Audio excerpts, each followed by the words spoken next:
Vamos a leer desde el versículo 3 hasta el versículo número 12. Y una de las cosas notables de este pasaje es que aquí no entramos nosotros de ninguna manera, excepto como el objeto de los propósitos de Dios. En otras palabras, nosotros no hacemos nada aquí. Todo lo hace Dios. Y lo hace a favor nuestro, a favor de sus elegidos más bien. Es un panorama de lo que Dios hace antes de la fundación del mundo. En el versículo 4 dice, antes de la fundación del mundo. O sea, es como que nos están abriendo una ventana para que nosotros podamos observar a Dios actuando antes de la fundación del mundo. Por supuesto, nosotros no existíamos.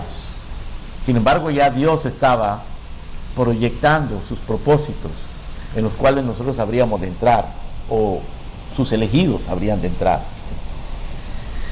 Entonces, lo que tenemos aquí lo podemos titular la elección para salvación, porque ese es el punto central de este pasaje, es explicarnos cómo es que Dios elige a los que Él quiere para salvación. Así que del verso 3 al verso 12, pues encontramos a Dios obrando antes de la fundación del mundo, eligiendo antes de la fundación del mundo, bendiciendo antes de la fundación del mundo, para vida eterna. Y vamos a meditar en ese hecho magnificente de la elección para salvación. Leemos Efesios capítulo 1, verso 3. Bendito sea el Dios y Padre de nuestro Señor Jesucristo, que nos bendijo con toda bendición espiritual en los lugares celestiales en Cristo, según nos escogió en Él antes de la fundación del mundo, para que fuésemos santos y sin mancha delante de Él, en amor, habiéndonos predestinado para ser adoptados hijos suyos por medio de Jesucristo, según el puro afecto de su voluntad, para alabanza de la gloria de su gracia, con la cual nos hizo aceptos en el amado, en quien tenemos redención por su sangre, el perdón de pecados, según las riquezas de su gracia, que hizo sobreabundar para con nosotros en toda sabiduría e inteligencia, dándonos a conocer el misterio de su voluntad, según su beneplácito, el cual se había propuesto en sí mismo, de reunir todas las cosas en Cristo, en la dispensación del cumplimiento de los tiempos, así las que están en los cielos como las que están en la tierra. En Él, asimismo, tuvimos herencia, habiendo sido predestinados conforme al propósito del que hace todas las cosas, según el designio de su voluntad, a fin de que seamos para alabanza de su gloria, nosotros los que primeramente esperábamos en Cristo. En Él también vosotros, habiendo oído la palabra de verdad, el evangelio de vuestra salvación, y habiendo creído en Él, fuisteis sellados con el Espíritu Santo de la promesa, que es las arras de nuestra herencia hasta la redención de la posesión adquirida, para alabanza de su gracia. Amén. Vamos a considerar tres aspectos de esta elección para salvación. Vamos a considerar con qué propósito Dios elige, y es para su propia gloria. La elección es para gloria de Dios. ¿Qué es lo que movió a Dios a elegir? Fue su gracia soberana. La elección es una obra de la gracia soberana. ¿Y qué tipo de salvación planificó y logró Dios con este supremo propósito? Esta suprema obra logró una salvación perfecta. Así que cuando hablamos de la elección para salvación, estamos hablando de algo que es para gloria de Dios. Dios lo hizo para su propia gloria. Estamos hablando de algo que Dios hizo por su gracia soberana. No hubo nadie que lo influyera, nadie que le sugiriera, que lo aconsejara, o no hubo nada que Dios estuviera haciendo para compensar el mérito de alguien. Simplemente Dios lo quiso hacer por gracia, soberanamente. Cuando hablamos de la elección para salvación, estamos hablando de una salvación perfecta, algo que no va a fallar, va a cumplir su propósito. De eso se tratan los primeros 12 versículos, los primeros 14 versículos del libro de Efesios. Saben que el libro de Efesios es un libro muy rico teológicamente, pero también es un libro muy rico en términos prácticos. El apóstol Pablo, después de hablar de esta gloriosa elección, habla del efecto que esa elección produce en los elegidos. Y luego él ora para que ese propósito, o más bien para que ese efecto que produce la elección se incremente. Y luego Pablo también nos explica que con esos elegidos que forman parte de este propósito, Dios crea la iglesia. Esta mañana hablábamos de la iglesia universal que está en todo el mundo, en todas las naciones de la tierra, a lo largo de los siglos. Ahí ha estado la iglesia siempre. Pero las iglesias locales como la nuestra son parte de esa iglesia universal. Y esa iglesia universal y las iglesias locales son producto de esta elección. Son los elegidos los que vienen a formar parte de las iglesias. O sea que una iglesia, por sencilla que sea, por humilde, por pequeña que sea, o por grande, por rica, por influyente que sea, si es una iglesia bíblica, es producto de la elección, de la divina elección para salvación.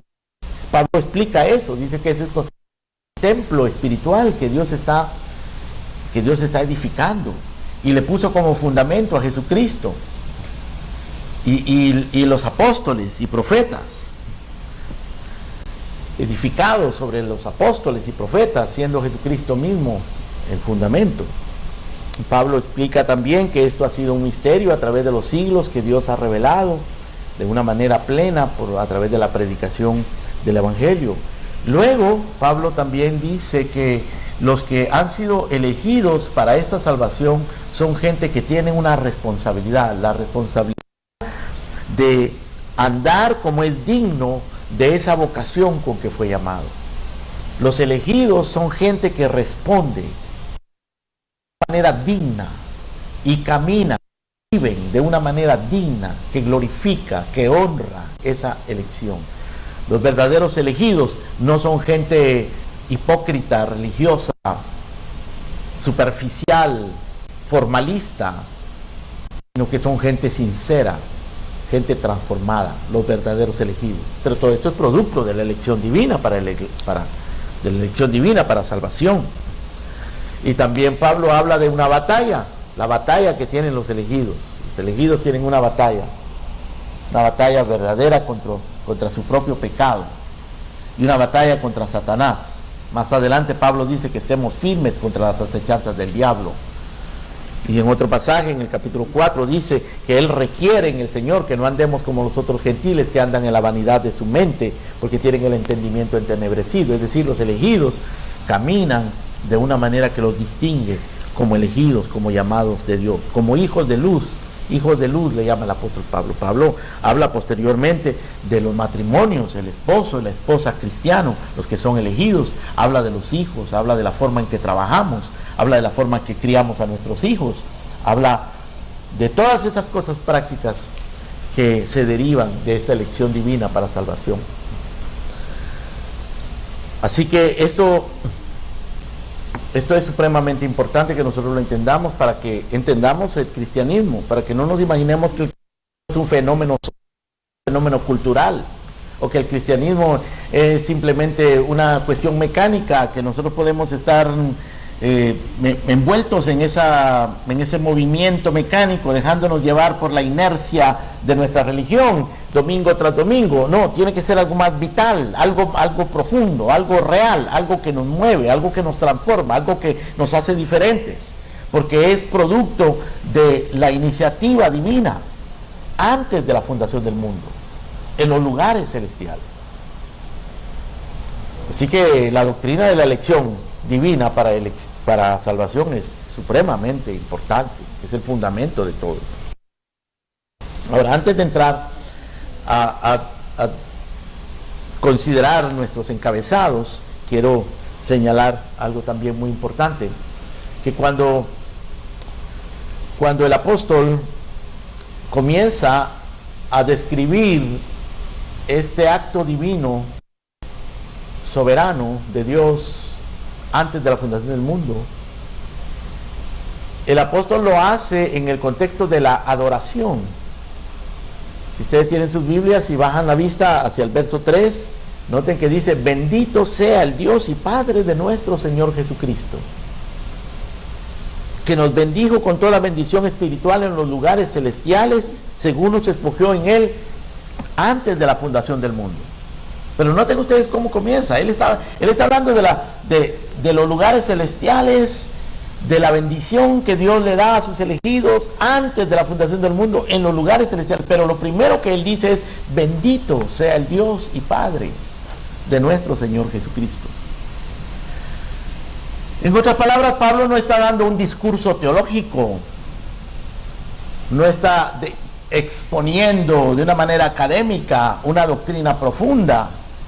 Él lo que está haciendo es admirando a Dios, bendiciendo a Dios, expresando su gratitud delante de Dios por eso tan maravilloso que Él ha hecho. Cada vez que nosotros pensemos en la elección divina para salvación, hermanos, debemos dejar que nuestro corazón se asombre de que Dios haya tenido esa disposición, haya tomado esa determinación, haya tomado esa iniciativa antes de la fundación del mundo, de no dejarnos hundirnos, de no dejar que nos hundiéramos en el infierno, en la miseria de nuestros abominables pecados, sino que Él se dispuso a rescatarnos. Y cuando uno lee el pasaje, uno observa también esa frase recurrente: bendita en Cristo, en Él. En el verso 3 dice: bendito sea el Dios y Padre de nuestro Señor Jesucristo, que nos bendijo con toda bendición espiritual en los lugares celestiales en Cristo, según nos escogió en Él. Es en Él, es en Cristo. Muy bien. Consideremos entonces que el apóstol Pablo lo que está expresando acá es algo que Dios hizo para su propia gloria. La elección para salvación es un acto por el cual Dios está glorificando su nombre. El versículo 3 que acabo de mencionar se refiere a eso: bendito sea el Dios y Padre de nuestro Señor Jesucristo.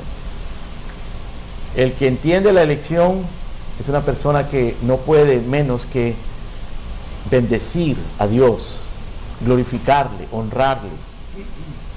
Y eso debe ser, más bien debe ser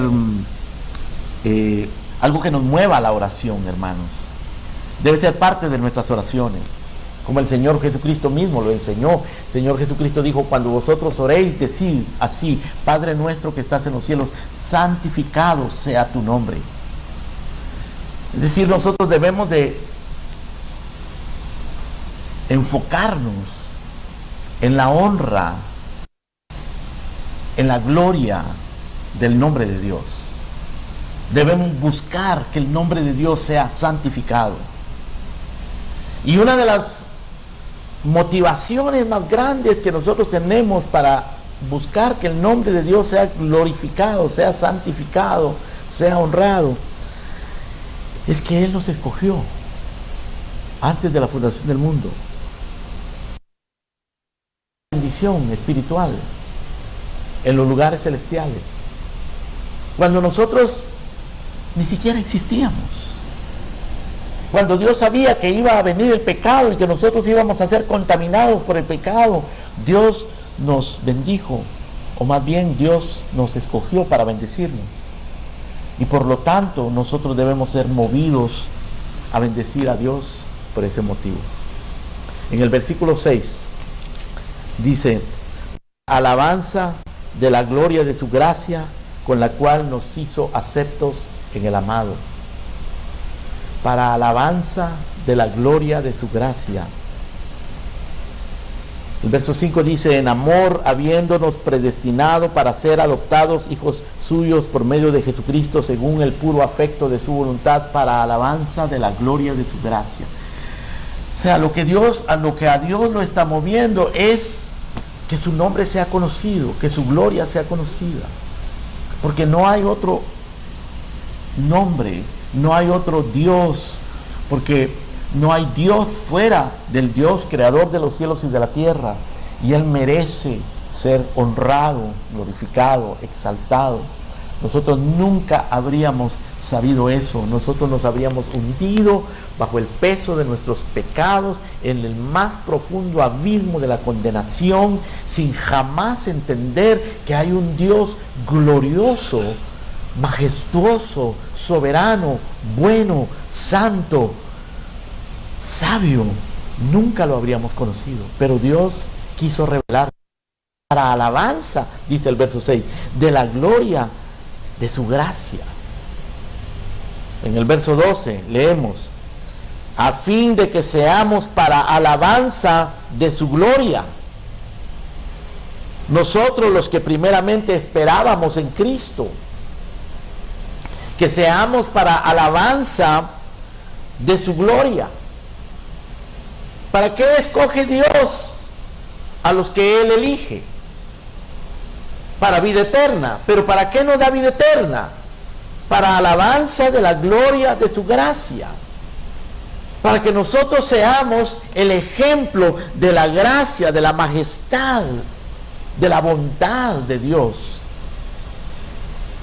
En el versículo número 7 del capítulo 2 dice: para mostrar en los siglos venideros las abundantes riquezas de su gracia en su bondad para con nosotros en Cristo Jesús.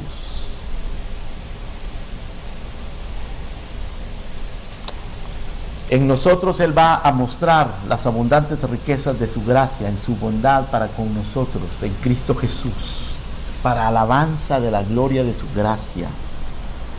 Verso 14 del capítulo 1: que es las arras de nuestra herencia. Está hablando del Espíritu Santo, diciendo que es las arras de nuestra herencia hasta la redención de la posesión adquirida para alabanza de su gloria. Para alabanza de su gloria. En otras palabras, la elección para salvación tiene el propósito de que nosotros seamos adoradores. Dios busca adoradores que le adoren en espíritu y en verdad. Dios busca gente quebrantada, sometida, que pueda contemplar la hermosura de su santidad, que le pueda adorar con el corazón.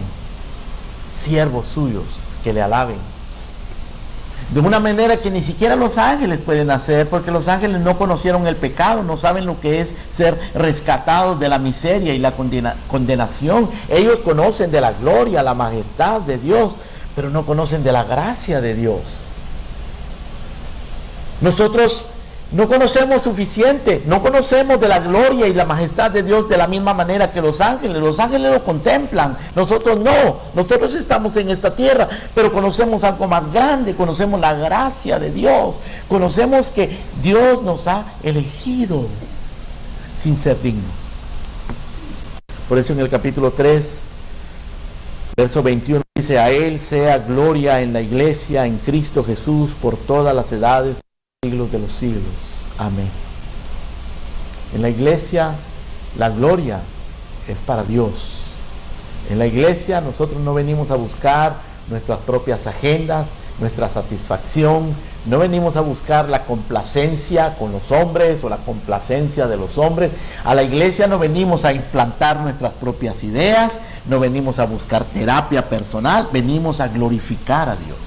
Esta es la casa de Dios. A Él sea gloria en la iglesia, capítulo 3, verso 21. A Él sea gloria en la iglesia, en Cristo Jesús, por todas las edades, por los siglos de los siglos. Amén. La elección para salvación es para gloria de Dios. Ahora, en segundo lugar, la elección para salvación es una obra de la gracia soberana de Dios. Como lo dije al principio, no hubo nadie que aconsejara a Dios. No hubo nadie a quien Dios tuviera que compensarle, pagarle algo por su dignidad, por sus méritos. Eso no movió a Dios, porque no existe nadie que merezca esta salvación. No hubo nadie que aconsejara a Dios. No hay nadie que conozca la mente de Dios. Pablo lo dice en Romanos capítulo 11, porque ¿quién conoció la mente del Señor? ¿O quién fue su consejero? ¿O quién le dio primero para que Él tenga que recompensarle? Porque de Él, por Él y para Él son todas las cosas. De Él proviene todo, por Él subsiste todo, y para su gloria es todo. Él es el centro. Y Él lo hizo todo por su gracia soberana, soberanamente. El verso 4 del capítulo 1 dice: según nos escogió en Él antes de la fundación del mundo, para que fuésemos santos y sin mancha delante de Él. Fue un acto de Dios. Él nos escogió, según nos escogió. Él tomó la iniciativa. No lo escogimos nosotros a Él, Él nos escogió a nosotros. Recuerdo que cuando me convertí, íbamos camino hacia un lugar, hacia una iglesia, recién convertido, apenas Dios estaba comenzando a trabajar en mi corazón. Un joven. Yo recordaba un corito que había cantado toda mi vida y nunca le había encontrado sentido. En ese momento le encontré un sentido muy profundo. El corito dice: he decidido seguir a Cristo. El día de ayer estábamos con unos hermanos y lo cantábamos con unos hermanos. He decidido seguir a Cristo, no vuelvo atrás, no vuelvo atrás. La vida vieja la he dejado, no vuelvo atrás, no vuelvo atrás. Y yo cantaba ese coro insistentemente, lo canté no sé cuánto tiempo, lo cantaba para mí, lo cantaba con los que estaban conmigo, porque para mí cobró un significado muy profundo. Pero en el transcurso de los años comprendí algo que ese coro dejaba fuera. Porque el coro dice una verdad: he decidido seguir a Cristo, porque si tú vas a ser salvo, tienes que venir a Cristo, tienes que arrepentirte, tienes que creer, tienes que decidir. Pero cuando uno examina esa decisión, cuando uno examina ese arrepentimiento, esa fe, uno descubre que eso no brota de nuestro corazón. Sí brota de adentro de nosotros, pero no porque nace allí, nace de Dios. Es Dios el que lo pone allí. Dios cambia el corazón de piedra y nos pone un corazón de carne. De manera que cuando Dios obra ese milagro, que la Biblia le llama regeneración, podemos decidir, decidimos, nos arrepentimos, creímos, pero porque Dios hace la obra. Así que ese coro, que para mí tuvo tanto significado al principio, siguió teniendo significado, pero se acrecentó su significado cuando comprendí que no era yo por mí mismo el que había decidido, aunque yo había decidido, pero no era por mí mismo, fue porque Él me escogió. Y entonces yo comencé a cantarlo de otra manera. Le agregué esta pequeña frase: yo fui llamado a vivir en Cristo, yo fui llamado a venir a Cristo, porque Él dice, el Señor Jesucristo dice que nadie viene a mí si el Padre no le trajere. Tú no vas a venir a Cristo a menos que el Padre te traiga. Por eso tienes que clamar, tienes que buscar, tienes que desear esa salvación. Y si la estás deseando, si la estás pidiendo, si la estás buscando, puede ser que te cueste, porque tu mente se te va a atravesar, tus pensamientos, tus pasiones, tus deseos, Satanás, el mundo, muchas influencias se van a atravesar. Pero si el Señor obra en tu vida, si tú clamas y lo buscas, Él va a traspasar todas esas barreras. Su palabra no va a regresar vacía, va a hacer la obra para la cual Él la ha enviado. Dios soberanamente escoge y posteriormente llama. Noten ustedes que Dios no salva antes de la fundación del mundo. Dios no salva a nadie antes de la fundación del mundo. La salvación viene cuando hay arrepentimiento y cuando hay fe. Pero Dios escoge para salvación. Y aquí en la tierra el Espíritu de Dios obra en los corazones, transformándolos, convirtiéndolos, haciéndolos nacer de nuevo, para que puedan arrepentirse, puedan creer, puedan humillarse, puedan venir a Cristo, ver la gloria de Cristo, ver su miseria, su pecado y venir a la cruz de Cristo. Pero eso es una obra soberana de la gracia de Dios. Verso 5, capítulo 1, dice: en amor, Dios todo lo hizo en amor, habiéndonos predestinado para ser adoptados hijos suyos por medio de Jesucristo, según el puro afecto de su voluntad. Hasta el día de hoy hay evangélicos, hay un mundo evangélico allá afuera que siente disgusto ante la palabra predestinación. Escuchan la palabra predestinación y piensan en herejía. Escuchan la palabra predestinación y piensan en Juan Calvino y lo rechazan. Pero es que no es Juan Calvino, no es herejía, no es invento de hombre, es la Escritura, es Dios diciéndonos que Él por amor nos predestinó para ser adoptados hijos suyos por medio de Jesucristo, según el puro afecto de su voluntad. El afecto, lo que afectó a Dios fue su propia voluntad, nada más, nada más. La elección para salvación es una obra de gracia soberana, según el puro afecto de su voluntad. El verso 7 dice: en quien tenemos redención por su sangre, el perdón de pecados, según las riquezas de su gracia. Según las riquezas de su gracia. Pero los hombres todavía se siguen imaginando en las iglesias evangélicas y en las católicas que ellos son redimidos y son perdonados según las riquezas de sus buenas obras.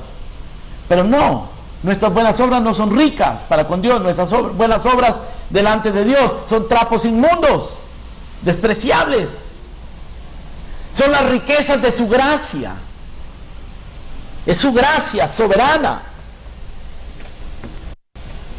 Es la gracia soberana de Dios lo que nos ha perdonado, lo que ha permitido que nosotros seamos perdonados.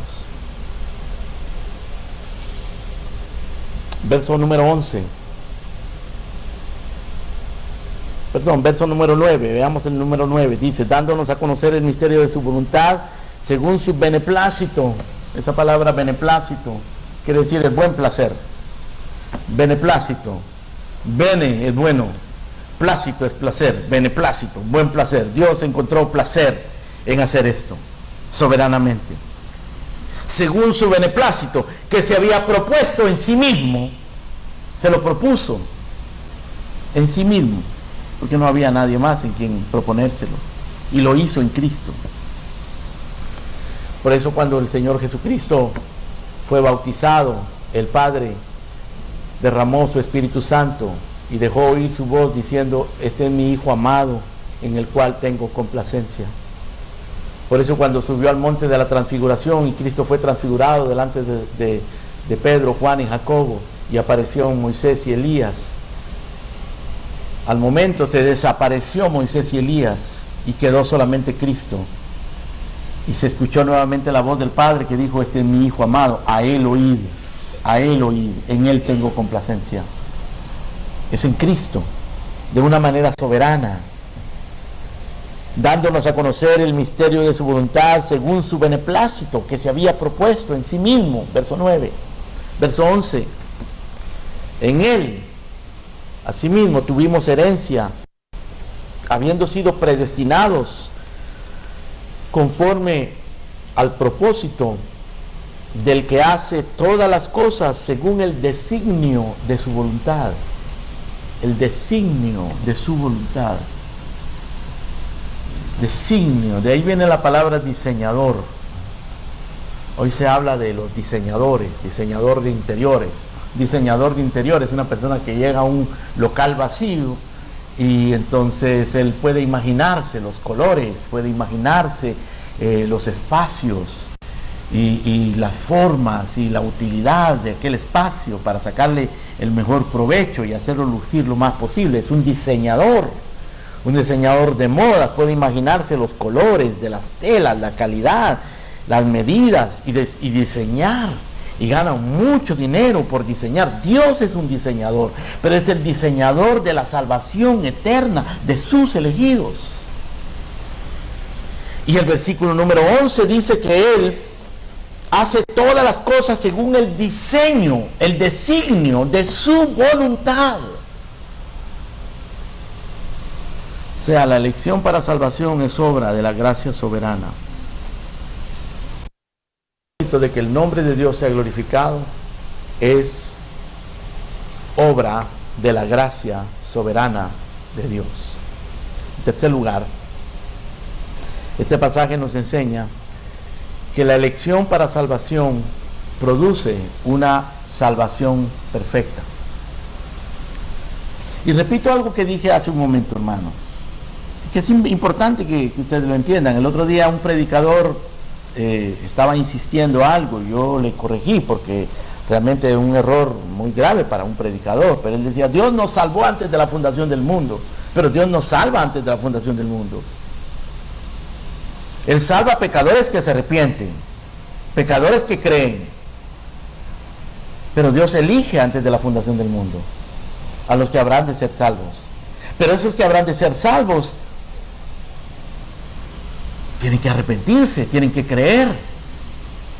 Y para arrepentirse y creer tienen que reconocer su pecado, su impotencia, su miseria, humillarse y venir voluntariamente a Cristo, tomar una decisión. Pero como lo dije también anteriormente, esa decisión que toma el pecador no es una decisión que nace de su propio corazón, porque lo que nace en nuestro propio corazón es hacer nuestra propia voluntad. Pero cuando Dios obra por su gracia, por la obra de la elección soberana, por su Espíritu, Él cambia el corazón de piedra y lo convierte en un corazón de carne, metafóricamente, ¿no? Él obra un milagro adentro de nosotros y nos muestra nuestra indignidad, nuestro pecado, y entonces eso nos permite ver a Cristo y comprender por qué razón esa muerte terrible, abominable, maldita que Él sufrió en la cruz del Calvario fue por nuestra abominación, por nuestro pecado, por nuestra maldición. Y al nosotros comprender eso, entonces el corazón se quebranta, se arrepiente, viene a Cristo, cree en Él y es transformado. Es transformado. Y Dios obra una salvación perfecta en sus elegidos. Los elige para luego traerlos a la fe. Esto lo describe Pablo aquí en el capítulo 2. Bajen su vista hacia el capítulo 2 y vean cómo Pablo describe ese proceso de salvación, que eso sí toma lugar aquí en la tierra. La elección toma lugar antes de la fundación del mundo, pero la salvación toma lugar aquí en este mundo. ¿Y cómo es que sucede? Bueno, Pablo lo explica aquí en el capítulo 2. Dice: Él os dio vida a vosotros cuando estabais muertos en vuestros delitos y pecados, en los cuales anduvisteis en otro tiempo, siguiendo la corriente de este mundo, conforme al príncipe de la potestad del aire, el espíritu que ahora opera en los hijos de desobediencia, entre los cuales también todos nosotros vivimos en otro tiempo en los deseos de nuestra carne, haciendo la voluntad de la carne y de los pensamientos, y éramos por naturaleza hijos de ira, lo mismo que los demás. Eso éramos, hijos de desobediencia, hijos de ira, muertos en delitos y pecados, siguiendo la corriente del mundo, siguiendo la corriente del príncipe de la potestad del aire, de Satanás, haciendo la voluntad de nuestra carne y de nuestros pensamientos. Éramos rebeldes, soberbios, necios, ignorantes, muertos en pecados. Pero Él, como nos escogió, a los que Él escoge antes de la fundación del mundo, Dios encuentra la manera. Dios siempre va a encontrar la manera de salvar a sus elegidos. Puede ser la mujer samaritana que tuvo 5 maridos y ahora está viviendo con uno que no es su marido. Puede ser Nicodemo, que es un príncipe religioso, un príncipe de los judíos, religioso, que sabe mucha teología, pero que está perdido igual que la samaritana. Puede ser un ciego, puede ser un publicano, ladrón, puede ser una prostituta como María Magdalena, con 7 demonios. Puede ser el endemoniado gadareno, puede ser Rahab la ramera, puede ser Abraham el idólatra. Pero Dios siempre encuentra la manera de salvar a sus elegidos, muertos en delitos y pecados. No sé cómo Dios hace las cosas tan maravillosas, hermano, pero he visto muchas. Recuerdo un hermano que nos decía que a él lo evangelizó un hombre borracho. Estaba borracho y lo evangelizó, le habló de Cristo, que había sido cristiano, o decía que había sido cristiano, y ahora se dedicaba al licor. Y en medio de su borrachera le comenzó a predicar el evangelio, y ese hombre se convirtió. ¿Han escuchado ustedes la historia de John Thorpe? Era un villano, un bandido, un hombre borracho en un bar de mala muerte, que acababa de escuchar a George Whitefield, un gran predicador, y allí en la borrachera comenzaron a burlarse de Whitefield, que era un predicador lleno de pasión, y entonces comenzaron a burlarse de él. Se subían a la mesa del bar a predicar igual que él, y el hombre se para en una mesa a burlarse de Whitefield, el predicador, y dice: arrepiéntanse de su pecado, se van a condenar. Y mientras él escuchaba esas palabras lo convirtieron a él, y llegó a ser un predicador del evangelio. Tú nunca sabes, hermano. Por eso no dejes de orar por tus seres queridos. No dejes de orar por aquellos perdidos a tu alrededor, por tus hijos, por tu esposo, por tu esposa. Si estás buscando tú mismo la salvación y no la encuentras, pídele al Señor, búscalo. Si le pides a Él pan, Él no te va a dar piedras. Si le pides un pez, Él no te va a dar un escorpión, ni una serpiente. Él te va a dar lo que le pidas. Si le pides vida eterna, el Señor te lo va a dar. El Señor te lo va a dar. En días de confusión, cuando yo todavía caminaba en mi incredulidad, recuerdo en un momento en que Dios estaba trabajando conmigo. Yo estaba muy confundido, no sabía qué era lo que estaba pasando. Algo estaba pasando. Yo había estado toda mi niñez en la iglesia evangélica, pero algo diferente estaba pasando. Y en un momento dado, yo le dije: Señor, si eres tú, haz algo en mi vida. Y el Señor lo hizo. Dios no abandona la obra de sus manos. Si el Señor está contigo, si el Señor ha trabajado contigo, o recuerda cómo el Señor trabajó contigo cuando andabas perdido en tus pecados. La salvación que Él logra por medio de la elección es perfecta. En el verso 3 Él habla de toda bendición espiritual. Dice: bendito sea el Dios y Padre que nos bendijo, de nuestro Señor Jesucristo, que nos bendijo con toda bendición espiritual. Es decir, no hay nada que esté fuera de lo que Dios ha querido bendecir, con lo que Dios ha querido bendecirte. Toda bendición espiritual. En su momento esa bendición se manifestará en tu vida, porque esta obra de salvación es perfecta, incluye toda bendición espiritual. En el verso 4 dice: nos escogió en Él antes de la fundación del mundo para que fuésemos santos y sin mancha delante de Él. ¿Cómo lo va a lograr, hermano? Con nuestras imperfecciones, nuestras debilidades. ¿Cómo es que lo va a lograr? Pero Él dice que se propuso, Él nos escogió para que fuésemos santos y sin mancha. Y que el que comenzó en nosotros la buena obra la perfeccionará, porque Él nos llamó, Él nos escogió para una salvación perfecta. Lo hizo en amor, dice el verso 5, en amor, en amor, en amor. No hay virtud más grande que el amor. Dios es amor. Todo lo hace por amor. Esta es una obra de amor. Es perfecta. El amor perfecto de Dios. La manifestación suprema del amor, hermanos, se encuentra en la cruz del Calvario. En esto consiste el amor, no en que nosotros hayamos amado a Dios, sino que Él nos amó a nosotros y entregó a su Hijo por nosotros. En esto se muestra el amor, en que Cristo murió por nuestros pecados. En amor, es una salvación perfecta, es una salvación perfecta hecha en amor perfecto, infinito, supremo, soberano, divino, en amor, con toda bendición espiritual, para que seamos santos y sin mancha delante de Él. En el verso número 5 dice, en amor, habiéndonos predestinado para ser adoptados hijos suyos, por medio de Jesucristo.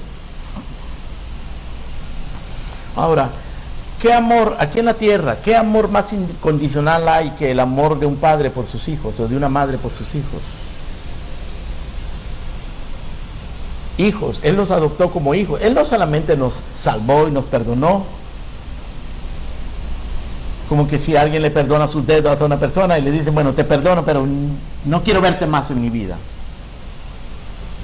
No, Él no hace eso. Él nos perdonó y nos adoptó. Siendo enemigos nos adoptó como hijos, para darnos su amor, para darnos su herencia, para darnos su calor, para hacernos parte de su familia eternamente. Una salvación perfecta, en amor, para hacernos santos y sin mancha, con toda bendición espiritual. Nos adoptó hijos suyos, para alabanza de la gloria de su gracia. Nos hizo aceptos en Él, dice el versículo 6. Nos hizo aceptos en el amado. ¿Quién es el amado? Cristo Jesús. Dios ama a Cristo, y en Cristo Él nos ama a nosotros. Nos hizo aceptos en el amado. Verso 7, en quien tenemos redención. La palabra redención es una palabra muy rica, muy preciosa, hermano. Igual que la palabra adopción, es una palabra muy rica. Adopción es algo maravilloso, magnificente. Pero la palabra redención también, la palabra adopción tiene que ver con llegar a formar parte de la familia. La palabra redención tiene que ver con pagar un precio para rescatar a alguien de su esclavitud.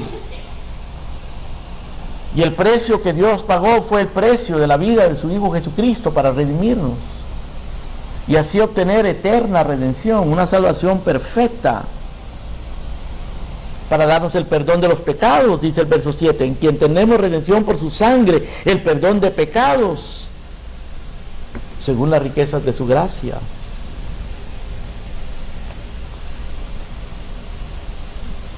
Verso número 9, dándonos a conocer el misterio de su voluntad, según su beneplácito.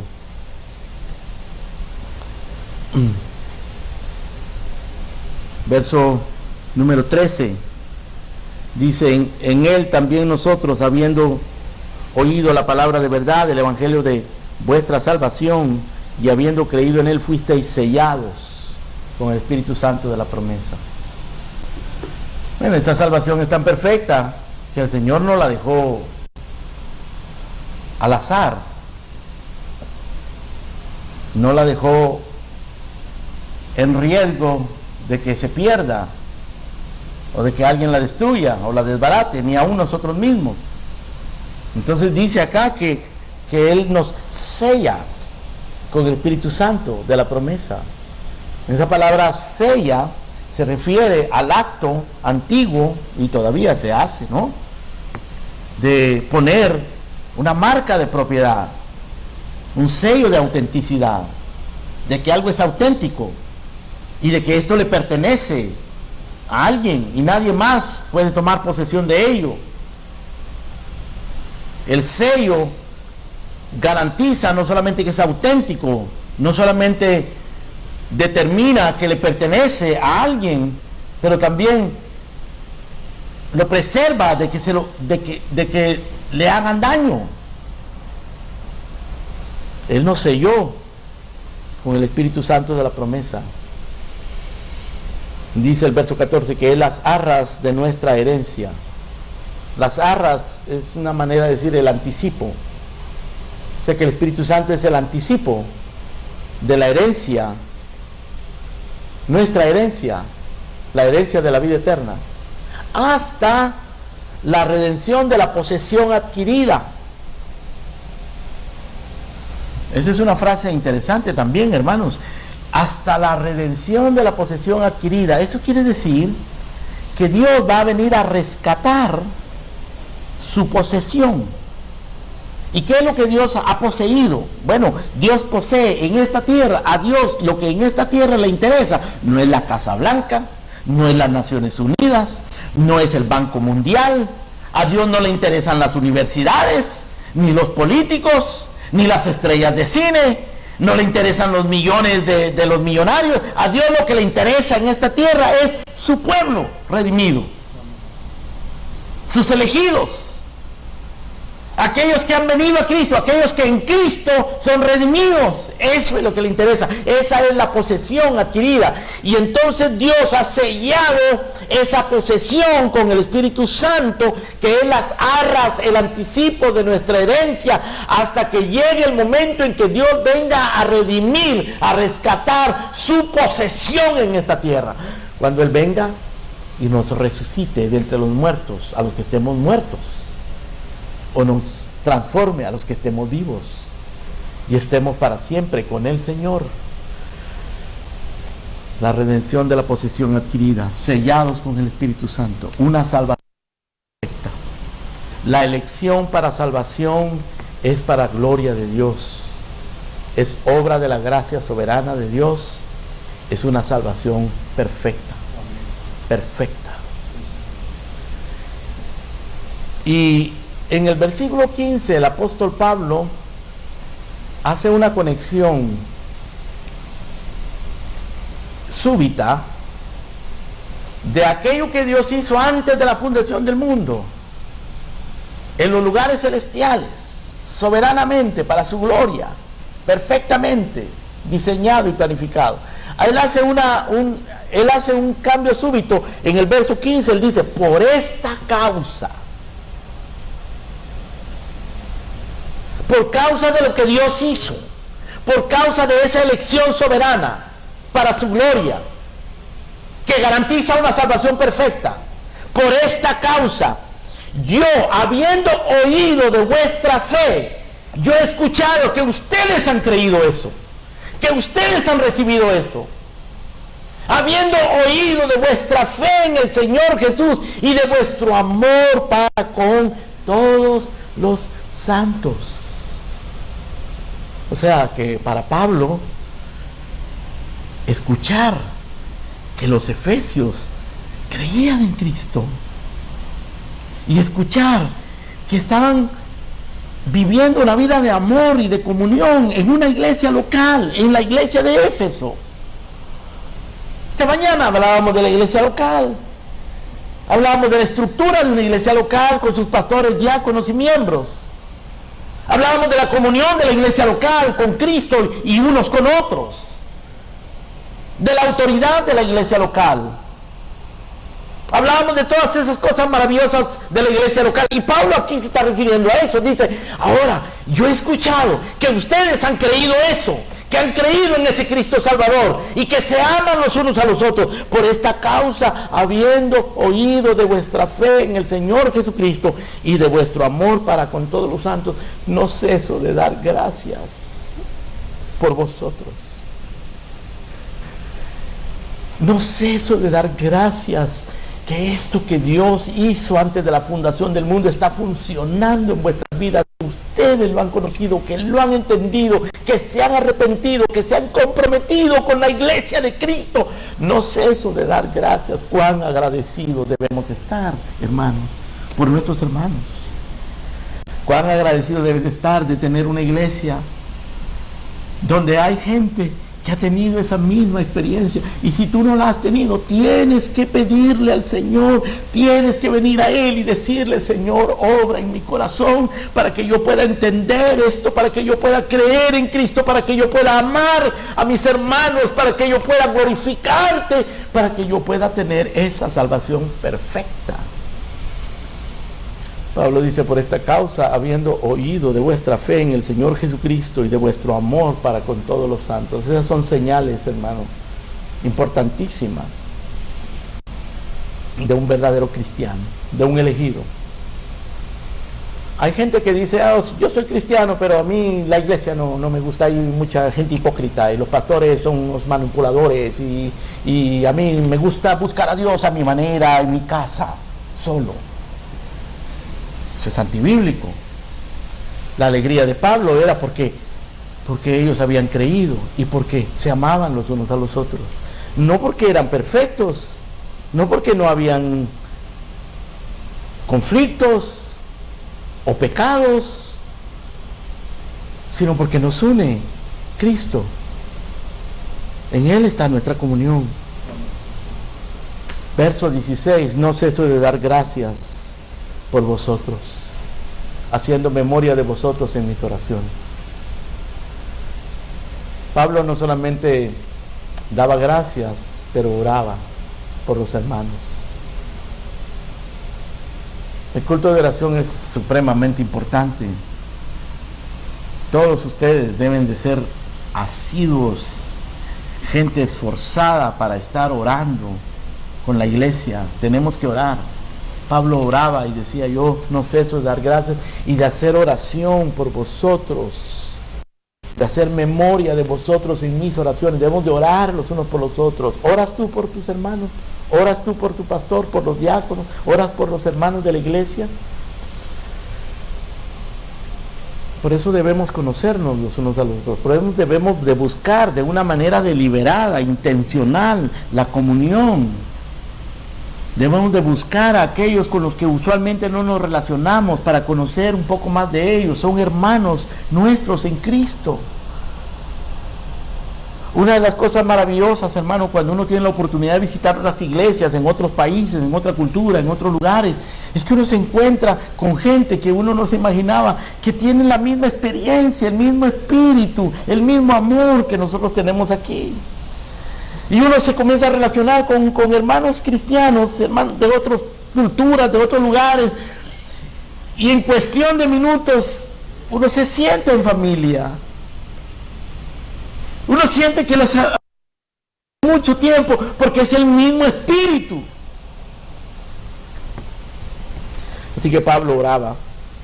Él pedía, según el verso 17 en adelante, que ellos recibieran espíritu de sabiduría y de revelación en el conocimiento de Cristo, que se alumbraran los ojos de su entendimiento, para que conocieran cuál es la esperanza a la que Dios nos ha llamado, para que conocieran cuáles son las riquezas de la gloria que Dios ha puesto en nosotros, cuán gloriosa es para Cristo la iglesia y los hermanos, para que conociéramos cuál es el poder que actúa en nosotros, los que creemos, porque hay un poder que está actuando en nosotros y que tenemos que aprender a usarlo, y tenemos que pedirle al Señor que obre en nosotros ese poder, que es el mismo poder que levantó a Cristo de entre los muertos.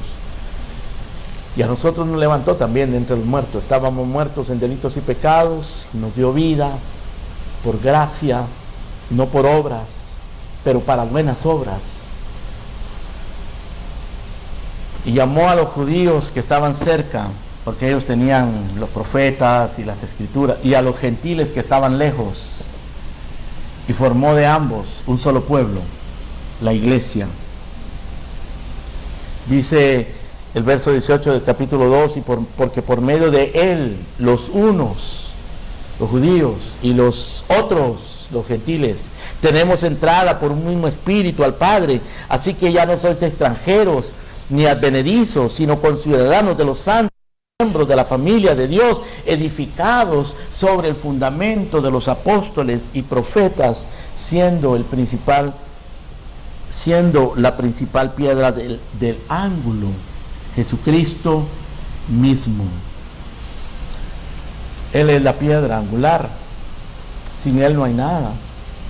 Fuimos elegidos antes de la fundación del mundo en Él, por Él, en amor, por el amado, aceptos en el amado. Sin Él no hay nada. Por eso nosotros concebimos y entendemos por la Escritura, hermanos, que antes de la fundación del mundo, Dios hizo un pacto consigo mismo, entre el Padre, el Hijo y el Espíritu Santo. Ahí no estábamos nosotros. Pero Dios hizo un pacto entre el Padre, el Hijo y el Espíritu Santo, consigo mismo, porque Él es trino. Y el Padre decretó salvar soberanamente, o elegir soberanamente a los que habrían de ser salvos. Y el Hijo dijo: heme aquí. Y vino para hacerse hombre. El Verbo se hizo carne. Y el Padre le prometió al Hijo el Espíritu Santo, que iba a estar con Él y que se lo habría de dar a los que fuesen salvos. Por eso se le llama al Espíritu Santo de la promesa. El Padre le prometió al Hijo darle el Espíritu Santo. Por eso Él nos sella con el Espíritu Santo cuando somos salvos. Ese pacto eterno, antes de la fundación del mundo, es el fundamento de lo que Dios dijo en Génesis 3:15 a la serpiente: yo pondré enemistad entre ti y la mujer, y entre tu simiente y la simiente suya. Esta te herirá en la cabeza, tú le herirás en el calcañar, pero él te herirá en la cabeza. En la cruz, Cristo hirió a Satanás en la cabeza y acabó con la muerte y con el pecado y la condenación para aquellos que vienen arrepentidos en fe a Cristo Jesús. ¿Y quién viene? Nadie viene a mí, dice el Señor Jesucristo, si el Padre no lo trae. El Padre es el que lo trae. Quizás alguno de aquí, alguno en este lugar diga: pastor, yo no sé si el Padre a mí me escogió o no me escogió, yo no sé.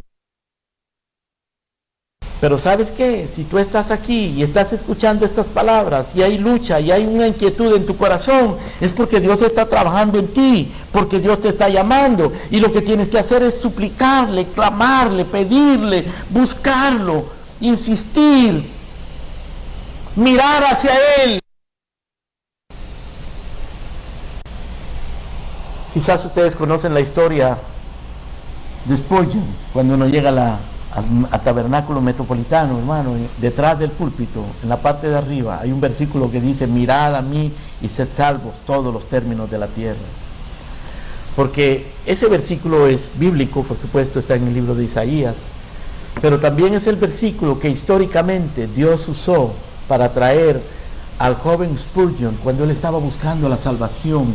No sabía, él había escuchado y sabía que había vida eterna, pero él no sabía cómo encontrarla, no la encontraba, no sabía. Y escuchó que un pastor muy eminente y muy poderoso iba a predicar en una iglesia, de tal manera que él agarró su camino para ir a aquella iglesia, a escuchar a aquel pastor, porque quizás a través de aquella predicación pensaba él: yo voy a ser salvo, porque quiero ser salvo. Y lo tomó una tormenta en el camino. No pudo llegar a aquella iglesia, se le hizo tarde, fue imposible, pero encontró una pequeña iglesia y se metió en esa iglesia, en parte para refugiarse de la tormenta y en parte porque no tenía otra alternativa que estar en esa iglesia. Y ese día el pastor no había llegado y predicó uno de los hombres más humildes de la iglesia, un hombre muy humilde, sin mucho estudio, sin mucha teología, sin mucho conocimiento.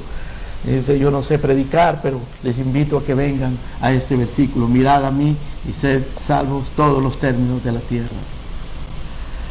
Este versículo quiere decir que si tú no miras a Cristo, estás perdido. Tienes que mirar a Cristo, no tienes otra alternativa, no hay otra manera. Mira a Cristo, la única forma es mirar a Cristo, es lo único que necesita y no hay otra manera. Mira, ese fue el mensaje de ese hombre, no predicó otra cosa más que eso. Excepto que cuando vio Spurgeon embelesado por aquellas palabras, cautivado por aquellas palabras tan sencillas, le dice: tú, joven, luces muy miserable, tú eres muy miserable, tienes que mirar a Cristo, tienes que venir a Cristo. Esa fue la manera soberana en que Dios salvó a un hombre como Carl Spurgeon. Dios siempre encuentra la manera de salvar. Dios siempre encuentra la manera de que su elección soberana por gracia eterna para salvación haga efecto en el corazón de los hombres. Ven a Cristo, mira a Cristo, mirad a Él y sed salvos todos los términos de la tierra. La salvación que Él te ofrece es perfecta. Señor Jesucristo dijo en una parábola que el reino de los cielos es como un hombre que encuentra un campo donde hay un tesoro y va y vende todo lo que tiene para poder obtener ese tesoro. Así es el reino de los cielos. Tienes que dejar tu soberbia, tu autosuficiencia, tu orgullo, tus buenas obras, tus pecados, tu miseria, tu indignidad, traerlo a la cruz de Cristo, venir y ser salvo en Cristo. No hay otro camino, no hay otro nombre debajo del cielo dado a los hombres en el que podamos ser salvos. Hay un Dios en los cielos y solo hay un mediador, no dos. No hay una mediadora, no hay una institución mediadora, es un hombre, Jesucristo, hombre. Él es el mediador, Jesucristo, el Salvador. Palabra fiel, dice Pablo, y digna de ser recibida por todos, que Cristo Jesús vino al mundo para salvar a los pecadores. Por elección soberana, por gracia, por elección para gloria de Dios, para obrar una salvación perfecta. Amén. Oremos. Gracias, Señor. Gracias, Padre. Bendito sea tu nombre, Dios y Padre de nuestro Señor Jesucristo, porque nos has bendecido con toda bendición espiritual en los lugares celestiales en Cristo, no en nuestras obras, no por méritos humanos, sino en Cristo, por su inocencia, por su perfección, su obediencia y su sacrificio, por su resurrección y su intercesión. Gracias por esa salvación perfecta, Señor. Gracias por esa obra de gracia soberana, según el puro afecto de tu voluntad. Gracias por ese Salvador tan maravilloso. Salva, por favor, te lo pedimos en el nombre de Cristo Jesús. Amén.